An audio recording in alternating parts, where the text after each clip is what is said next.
one of the pleasures of, I'm now going to see in 1 week 8 films from Southeast Europe. Now, in my whole lifetime, I've probably seen 24 films from Southeast Europe. So we really focus on what kind of films are they making in this part of the world, and how have they changed from the films they made in the past. And that's one of the pleasures of going to a film festival, particularly one that's doesn't try to represent every place in the world. Like there's no Chinese films, there's no Japanese films,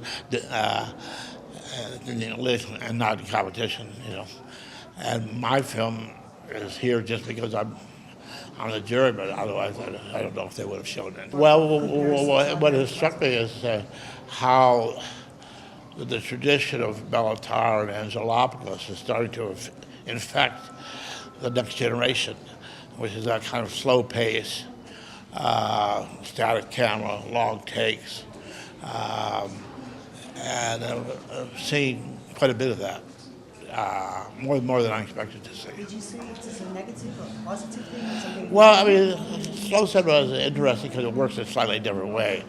It stretches time out rather than compresses it. And so it can work in a way that other cinema doesn't, or it can be bad in a way that other movies can't be. So it's a case by case. Well, the big three, Berlin, Venice, Cannes, are really try to represent the whole world. And then you get, you go like San Sebastian or Munich, where they're Sarajevo here, where they're trying to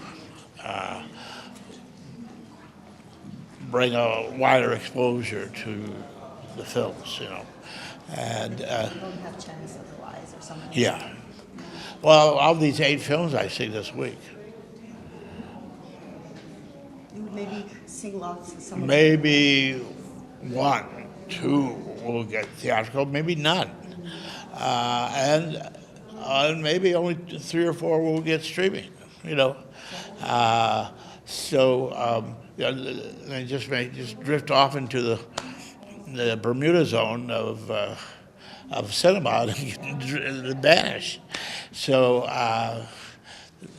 it's a two-edged sword today because it's very easy to make movies because they're very inexpensive. digital era. But it's almost impossible to make a living. When I started, it was impossible to make a movie. But if you made one, you made a living.